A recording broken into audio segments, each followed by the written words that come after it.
Tuesday, April 12, 2022. It's a typical day in New York City. Gridlock traffic, subways commuting, people on the go throughout the morning in Brooklyn when something sinister happened. Shortly before 8:30 a.m., a dark-skinned man in a construction vest and helmet with a gas mask was awaiting the train as it approached the 36th Street station in the Sunset Park neighborhood. When the N train arrived, everyone got onto the train as normal when the man tossed two smoke grenades in the subway car and began to open fire. After 33 shots and at least 23 people injured, he exited the train and vanished. 10 people were hit by gunfire, the police said. 5 of the victims were critically injured, but none of their wounds were life-threatening. Another 13 people suffered injuries related to smoke inhalation. The N train passes through working-class neighborhoods filled with immigrants from all over Asia and Latin America. As the shooting unfolded and the doors of the train opened, sending smoke billowing through the 36th Street station, fearful riders fled, many of them hurrying onto an R train nearby. Law officials arrived and scoured the station area, locating accessible cameras during the investigation as paramedics treated and transported victims to the hospital.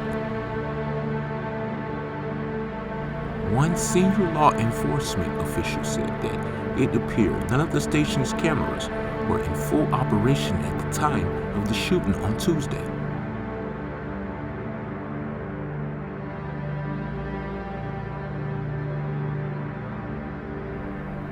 The lack of security camera footage from the 36th Street subway station has become a significant obstacle in efforts to detain the gunman in Tuesday's attack, but some key belongings left on the train left reasons for optimism that a suspect will be captured for this crime. A Glock 9mm handgun, 3 ammunition magazines, a hatchet, fireworks, and a liquid believed to be gasoline was left by the suspect along with the U-Haul key.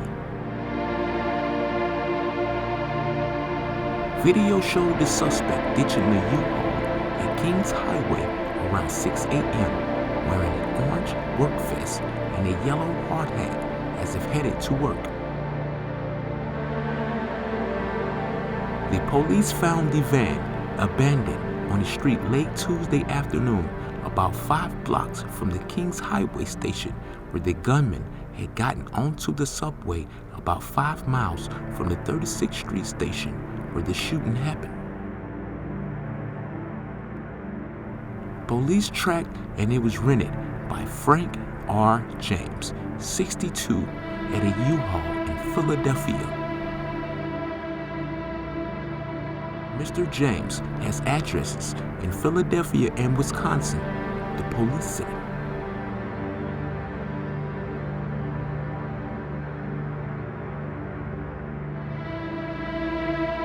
James entered Brooklyn via the Verrazano Narrows Bridge in a rented U-Haul cargo van at 4:11 a.m.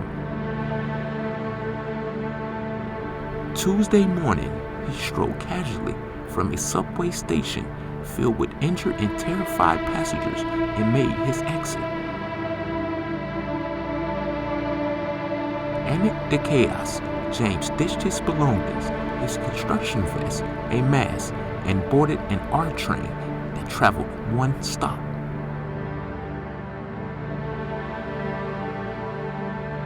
Video obtained by the Daily News from the bodega by the 25th Street station shows him emerging from the subway system by himself and walking away.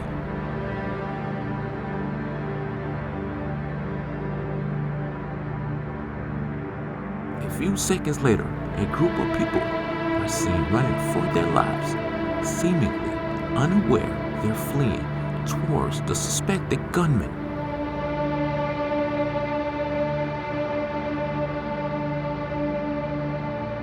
He was the first one out, said Suleiman Yahia, who was working at the Lotto Deli and Grill.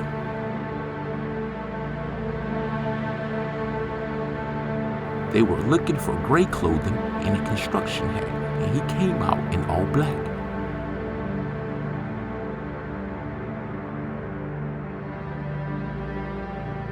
Nobody thought he changed his clothes that quick. Sources also said James was seen next on video strolling past the sprawling Greenwood Cemetery before hopping on a city bus to the subway stop at 7th Ave and 9th Street in Park Slope, Brooklyn. James bought the mask at the 9th Street Quick Stop worker Ismail Hossein confirmed, adding that a co-worker had spoken to the FBI and New York Police Department.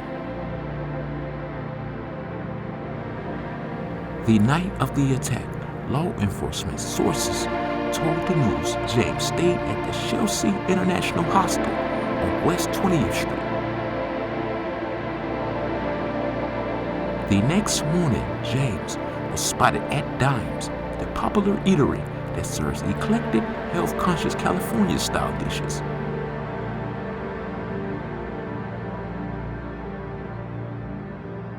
After being spotted several times by numerous people, eventually James sat down at a McDonald's at East 6th Street and 1st Ave and called Crime Stoppers. In the call, he stated that he was in the East Village and that he was seeing his face all over the news.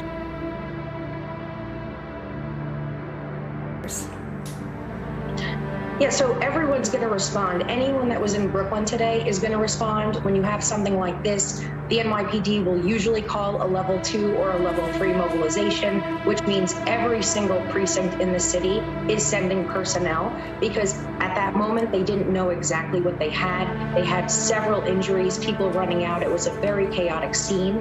Whenever you have smoke in a subway, people that have lived in New York City for many. The operator asked James for his callback number, and he replied he didn't know it because his phone was new and that his battery was about to die.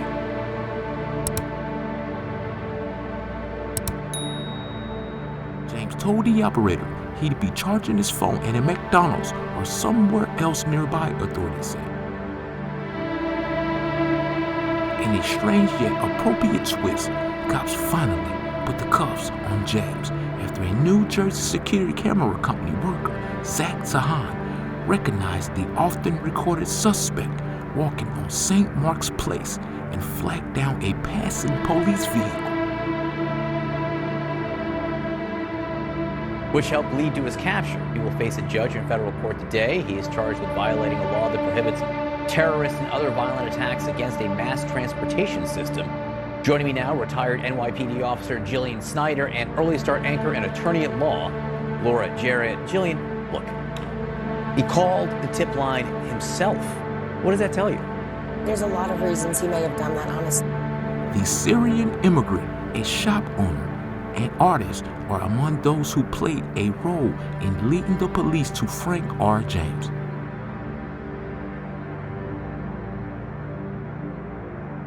In the years past, and right now you're going to see that heavy police presence, but just know it that cops are all over the city. They're scanning all of the NYPD surveillance cameras. James was arrested less than 2 miles from one police plaza and then walked from the local police precinct before a bank of cameras and photographers.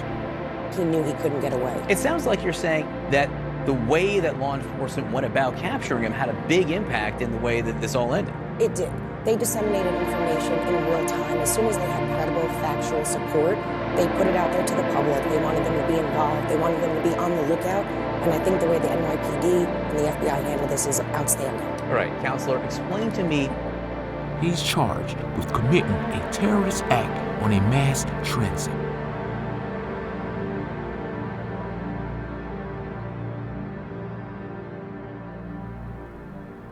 A conviction can result in a life sentence if, as one section of the federal statute says, the railroad on-track equipment or mass transportation vehicle was carrying a passenger or employee at the time of the offense.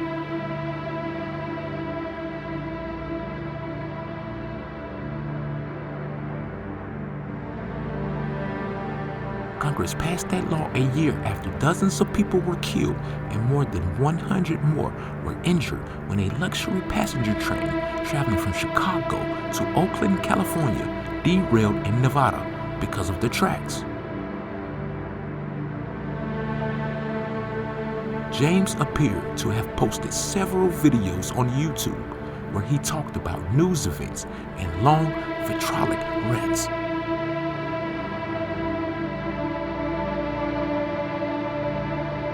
He blamed black women for violence among black people and pointed to Russia's invasion of Ukraine as evidence that whites are genocidal.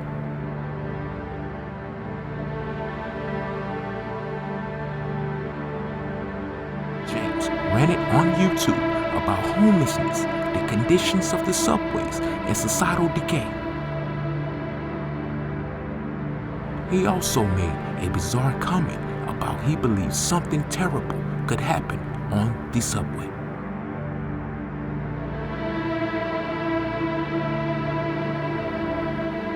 James' motive remained a mystery, but his bizarre behavior demonstrated was able to hide in plain sight in some of the city's busiest areas.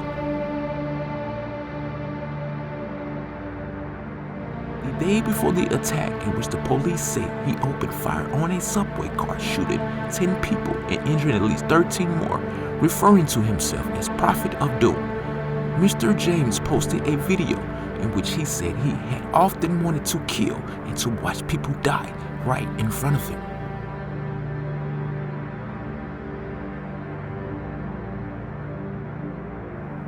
The thought of prison restrained him, he said, adding, "It's important to think about what you're going to do before you do it."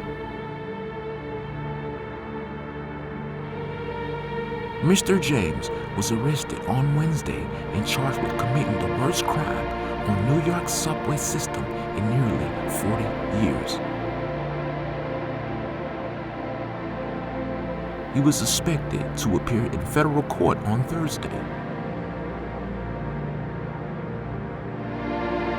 Investigators were still struggling to piece together what made him tick and how the footage he posted offered a hidden preview of an attack he may have been planning for weeks.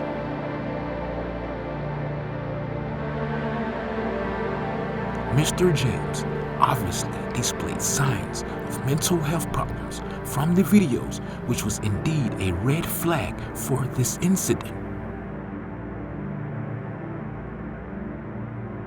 He's guilty until proven innocent, but things definitely look like the suspect may be the correct one identified by his behavior. Miraculously, no one was killed, so we're hoping for a speedy recovery for those injured in this attack. Please hit the like and subscribe, as well as the notification bell. Stay tuned for more crime reports.